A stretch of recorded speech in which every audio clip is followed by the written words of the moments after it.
या हिरो या, बायकोच्या जीवावर उड्या मारणारा हिरो. ए बसा आता, पोलीस स्टेशन वगैरे बघणार नाही, इथेच थोबडवीन तुला. गबरे, तुझ्या बायकोने दया दाखवली ना म्हणून सुटलायस तू.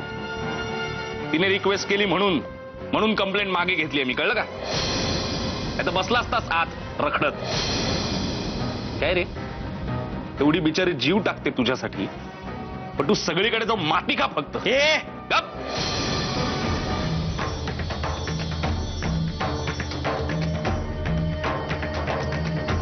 आणि हो बाय द वे, त्या रेवती इनामदारकडे सुद्धा तुझ्या बायकोने शब्द टाकला होता तुझ्यासाठी.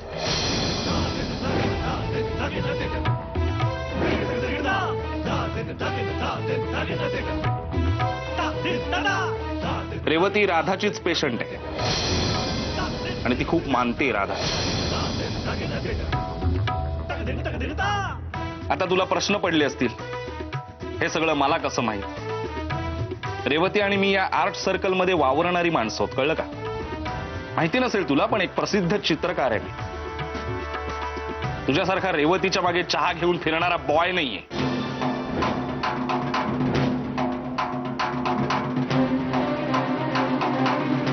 आणि राधाला माहित नाहीये, हे सगळं मला ठाऊक येते. आणि मी हे सगळं तुला सांगितलंय, हे तिला अजिबात आवडणार नाही. पण मला ना तुला तुझी जागा दाखवून द्यायची होती, म्हणूनच मुद्दाम सांगितलं मी तुला.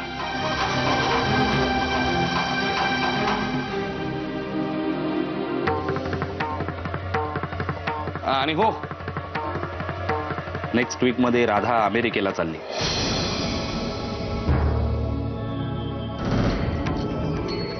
कायमची.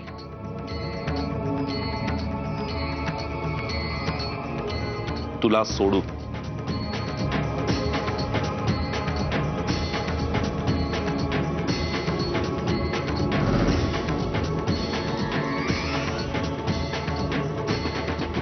तुला काय फरक पडणार? ती असली काय नसली काय, तुला काय फरक पडणार आहे? तिने तुझ्यासाठी, तुमच्या कुटुंबासाठी काय काय केलं ह्याची जाणीव तरी आहे का रे तुला? नाही नाही, कशी असेल? कुठलीही जाणीव व्हायला मुळात अक्कल लागते ना. बच्चा आहेस रे, बच्चा आहेस तू, बच्चा.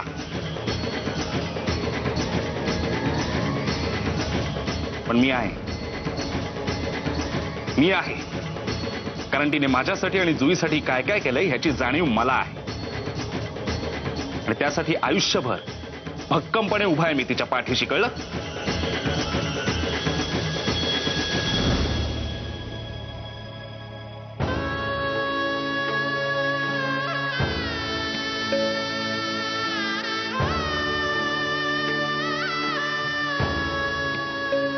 त्या रेवती इनामदारकडे सुद्धा तुझ्या बायकोने शब्द टाकला होता तुझ्यासाठी. नेक्स्ट वीक मध्ये राधा अमेरिकेला चालली, कायमची.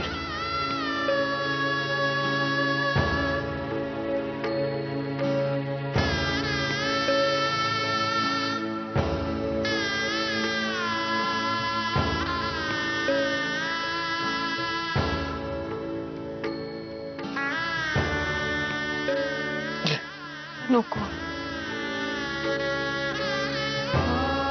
घे, आणि सावकाश सावकाश घोट घोट पी. शुद्ध वेडेपणा. हे सगळ्याचा जास्त त्रास कोणाला होतोय? तुलाच ना. अगं त्यापेक्षा तू आणि सौरभ दोघं स्वतंत्र राहा तुझ्या खारच्या घरी, त्यातच शहाणपण आहे. तेव्हा एकीकडे तू म्हणतेस की त्याच्याशी कठोरपणे वागलं तरच तो शहाणा होईल म्हणून, आणि दुसरीकडे त्याला प्रत्येक संकटातून सोडवण्यासाठी धावतीयस. काय अर्थ आहे का अशा वागण्याला? त्यापेक्षा दोघं जण एकत्र राहा, मग सौरभचा प्रॉब्लेम सोडवण्यासाठी इतर अनेक मार्ग सापडतील ग. असल्या आचरटासारख्या उपाययोजना करता ऐकून तर डोकंच फिरलं माझं. आणि इमोशनल सौरभ नाही, तू आहेस राधा, मूर्खासारखी त्या सीमाच्या नादी लागली. तू काही म्हणा, आपण अमेरिकेला जायच्या आधी मी चांगले झडझडून खबरच घेणार आहे त्या सीमाची. हा, काय बघतेस काय? सरबत पी.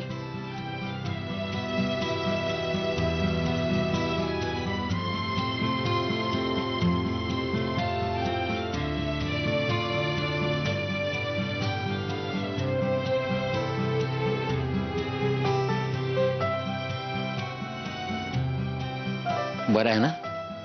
एकदम नॉर्मल आहे. काही काळजीचं कारण नाही आहे ना?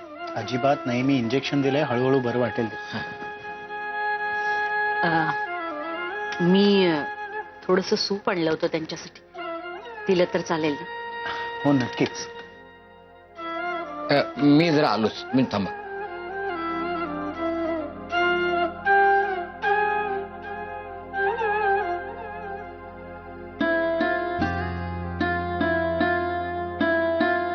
गरम गरम सूप घ्या, म्हणजे बरं वाटेल तुम्हाला.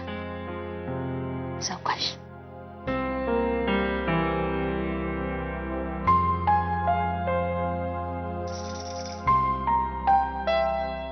मुलांसाठी आपण अगदी अटीतटीला येतो ना, पण मग नंतर लक्षात येतं त्याला काहीच अर्थ नव्हता.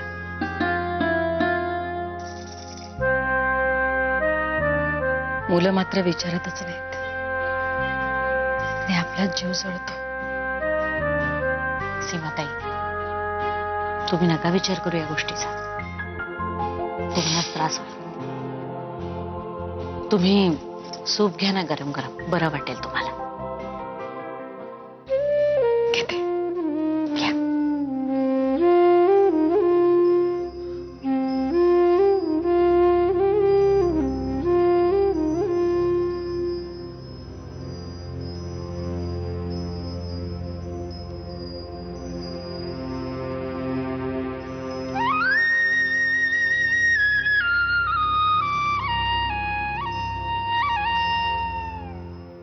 ते अल्बमचे सॅटेलाइट राईट्स मॅमने आधीच दुसऱ्या कंपनीला देऊन टाकलेत मिस्टर वाघ. तुम्हाला मॅडमशीच बोलावं लागेल. मिस्टर सौरभ, काय प्रकार आहे हा? I am sorry Priyanka, I am really sorry. पण ह्या कंपनीत जॉब देण्यासाठी डॉक्टर राधाने रेवती मॅडमला रिक्वेस्ट केली होती.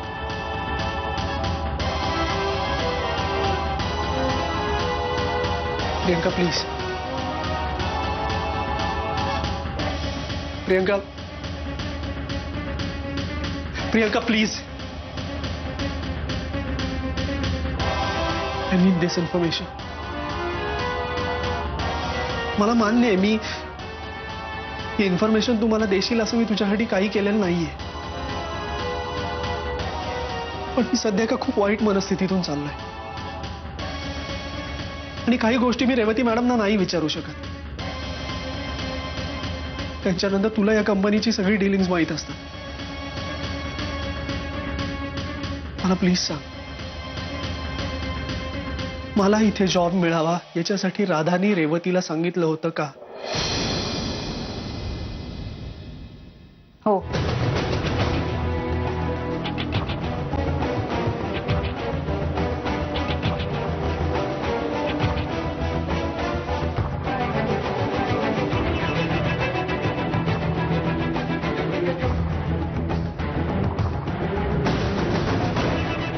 का नाही आवडलं? तुझ्या बायकोने तुला मदत केलेली की पुरुषी इगो आडवा आला? राधा रेवती मॅडमला कशी ओळखते? 2 वर्षापूर्वीची गोष्ट आहे. काही कॉम्प्लिकेशन्समुळे रेवती मॅम डॉक्टर राधाच्या हॉस्पिटलमध्ये ऍडमिट होते. जीवावर बेतलं असतं जर डॉक्टर राधा नसत्या तर. तेव्हाची ओळख. तुला जेव्हा काही काम मिळत नव्हतं, तू तुझा सगळा वेळ असाच वाया घालवत होतास ना, तेव्हा डॉक्टर राधाने रेवती मॅमकडे तुझ्याबद्दल शब्द टाकला. तुला यातलं काहीही कळू द्यायचं नाही या विश्वासावर.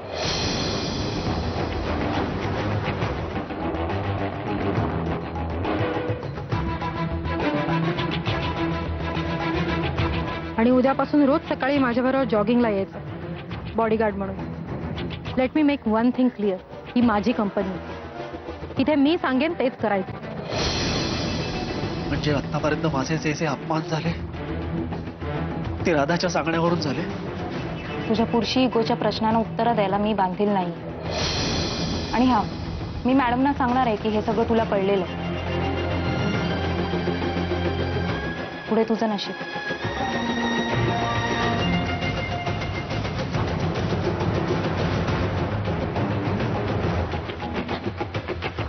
मी कसं जगायचं हे तुम्ही सगळ्या बायका ठरवणार का? ती सीमा वहिनी, राधा आणि आता ही माजोरडी रेवती. मी वाट लावीन सगळ्यांची, वाट लावीन.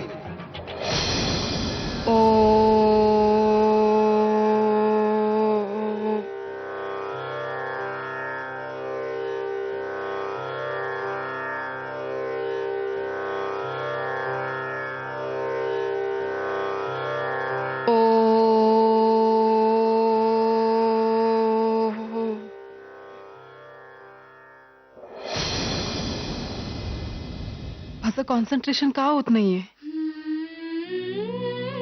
नाही, मला असं करून नाही चालणार. मला कॉन्सन्ट्रेट करायलाच हवं.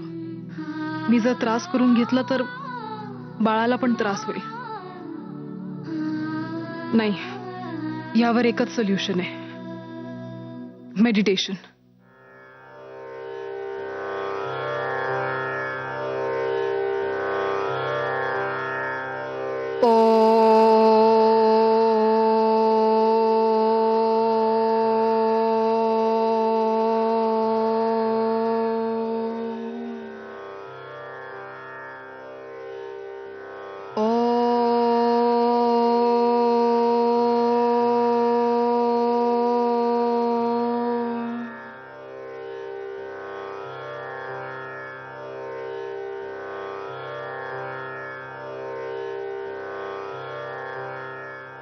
बाळा, आज माझं मन शांत आहे, पण तू घाबरू नकोस. तू सुरक्षित आहेस. माझ्या मनातलं त्रास आणि गोंधळ याच्यावर मी मात करीन आणि मग तुला आपल्या शांत सुरक्षित जगात घेऊन जाईन.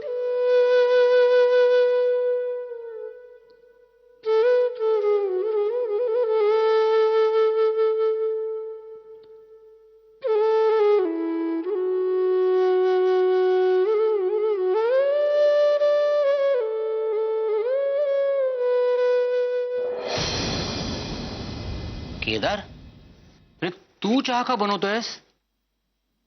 काय करू घरवळणा, सीमावहिनीची तब्येत बरी नाहीये. रंजूही बाहेर गेली आहे. अरे मग तुझ्या बायकोला गार्गीला सांगायचं की. तिच्याचसाठी चहा बनवतोय. डोकं भणभणत आहे तिचं. अरे आता तिचं डोकं बनबडायला काय झालं? गारवणं म्हणजे इतकं सगळं होऊन तुम्हालाही तिचीच चूक वाटतेय का? कधी कधी तर मला असं वाटतं की ती म्हणते ते बरोबर आहे. काय काय म्हणते ती? गारवणं तिचं म्हणणं एवढंच आहे की मी घर सोडून गेलो, माझ्या पाठोपाठ ती घर सोडून आली. पण मी परत आल्यावर माझं घरात स्वागत झालं आणि ती घरी आल्यावर सीमावहिनीने तमाशा केला. अरे तिच्या आईने इंगा दाखवल्यानंतर सीमावहिनीने नमतं घेतलं, पण आजारी असल्याचं नाटक केलं असं म्हणते ती. केदार, अरे गार्गीचे विचार फार चुकीचे आहेत. नाही, मला नाही वाटत काही चुकीचं बोलते.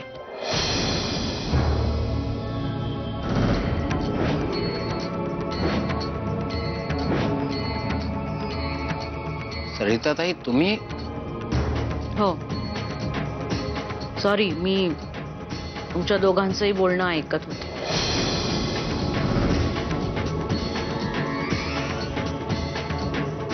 हे बघा घरवण्या, गार्गीची पद्धत चुकीची आहे, पण ती जे काही बोलते ते सगळं चुकीचं बोलत नाहीये. माफ करा सरिताताई, तुमच्याकडून ही अपेक्षा नव्हती. गार्गीकडून जी काही चूक झाली आहे ना, त्याचा सीमाने कधीच बाऊ केलेला नाही. उलट तिला सांभाळूनच घेतलं. लग्नाच्या दुसऱ्या दिवसापासून गार्गी बिछाण्यावरच होती, पण तरी तिला सीमाने सांभाळूनच घेतलं. त्यामागचं कारण कळण्याआधी आणि कळल्यानंतरही. पण आता कशा वागतायत त्या? बघितलं ना तुम्ही, घरात घ्यायला सुद्धा तयार नव्हते त्या. तमाशा केला हो त्यांनी. मला मान्य आहे घरवा, मला मान्य आहे माझ्या मुलीच्या हातून एक चूक झाली, पण त्या चुकीची शिक्षा तिने आयुष्यभर भोगायची का? माफ करा सरिताताई, पण मग हाच न्याय तुम्हालाही लागू होतो की? गार्गीच्या वडिलांनी एकच चूक केली, पण त्यांना तुम्ही आयुष्यभर शिक्षा भोगायला लावतात.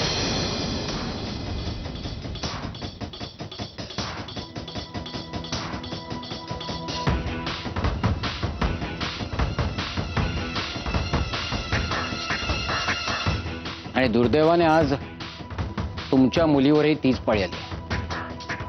खरंय, या जन्मीचं माणसाला इथेच फेडावं लागतं. तसं पाहिलं तर या जगात परफेक्ट कोणीच नाही. प्रत्येक कुटुंबात काही ना काहीतरी कमी जास्त असतंच. पण आपण ठरवायचं असतं हे सगळं सांभाळून घ्यायचं की नाही. तुम्ही 4 पावलं मागे जा, तेही 4 पावलं मागे जातील. वाटचाल एकत्र करायची असेल ना तर ते गरजेचं आहे, आवश्यक आहे, अपरिहार्य आहे. तुम्ही गार्गीला सांगा ना की या कुटुंबात साखरेसारखं विरघळून जा तरच गोड होईल. मिठासारखी विरघळली ना तर सगळंच बिनसेल. वयाच्या अधिकाराने बोलतोय, शब्द फक्त लक्षात घ्या. काही कमी जास्त असेल तर सोडून द्या, पण हा आशीर्वाद आहे हे लक्षात घ्या.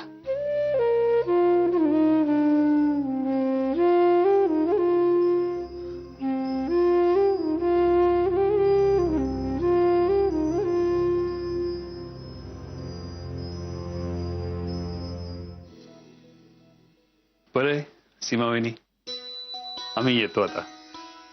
तब्येतीची काळजी घ्या तुम्ही. दादा येईपर्यंत थांबला असतात तर जरा बरं वाटलं असतं.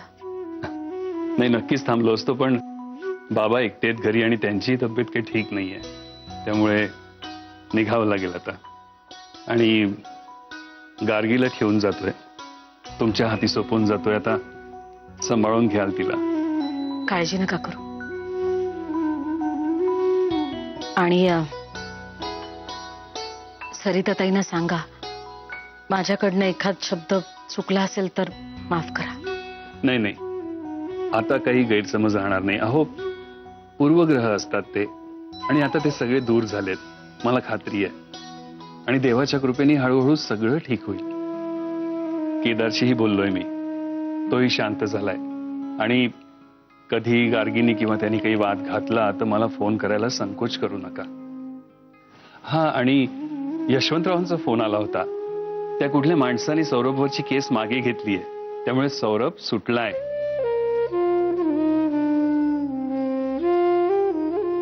खरंच खूप चांगली बातमी दिलीत तुम्ही. सीमावहिनी, त्याहून चांगली बातमी म्हणजे आपल्या घरावरती जे संकट आलंय त्याकरता मी मदत करू शकतो. आपलं जे 10 कोटींचं कर्ज आहे. तुम्हाला खरं सांगू का, घरावर कोणतंही कर्ज संकट आलेलं नाहीये. काय? हो, ती सगळी मी रचलेली गोष्ट आहे. म्हणजे? मी सांगतो.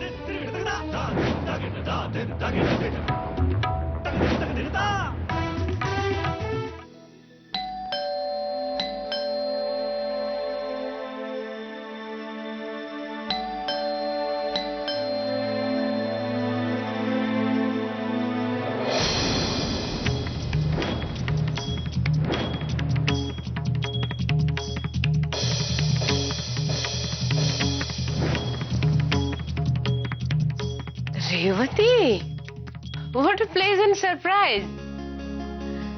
ये ना, ये आती, ये वेलकम रेवती, ये. कशा आहात डॉक्टर प्रधान? अगं मी छान आहे, तू बोल.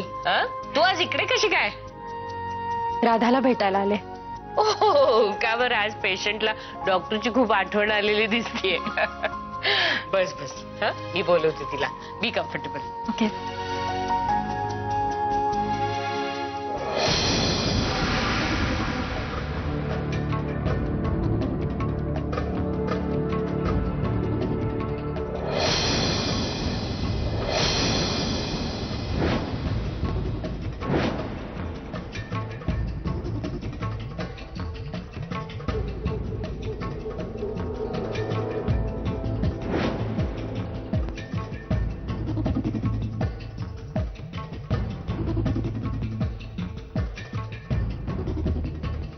हाय. हॅलो राधा. बसा ना.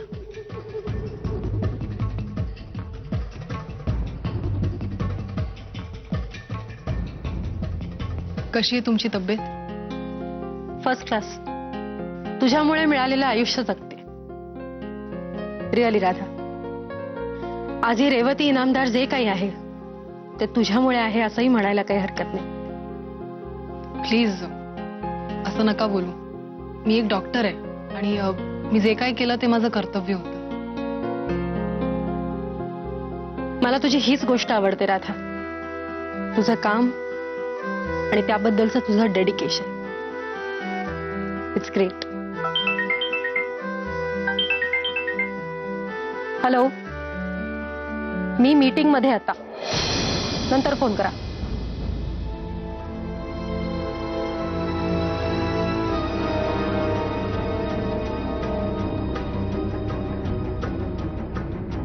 राधा,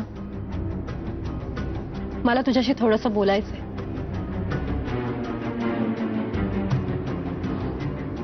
सौरभ बद्दल. त्याचं नाव तू माझ्याकडे रेकमेंड केलं होतंस.